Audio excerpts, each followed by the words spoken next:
Bachelors కోసం ఈజీగా green chilli mutton fry ఎలా చేయాలో చూడబోతున్నాం. ముందుగా స్టవ్ ఆన్ చేసుకొని హీట్ మీడియం ఫ్లేమ్లో పెట్టి ఒక కడాయి పెట్టుకోండి.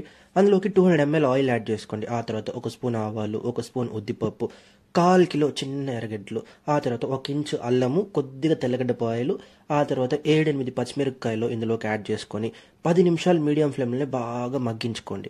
ఆ తర్వాత 1/2 కిలో మటన్ నీట్గా వాష్ చేసింది ఇందులోకి యాడ్ చేసి ఒకసారి బాగా కలిపేసుకోండి. బాగా కలిపేసిన తర్వాత చిటికెడు పసుపు, 1 స్పూన్ ఉప్పు, కొద్దిగా కరివేపాకు యాడ్ చేసుకోండి. ఆ తర్వాత 300 ml నీళ్ళు ఇందులోకి యాడ్ చేసుకొని ఒక మూత మూసేసి 45 మినిట్స్ మీడియం ఫ్లేమ్లో బాగా ఉడికించుకోండి. మధ్య మధ్యలో మూత తీసి కలుపుకుంటూ ఉండండి.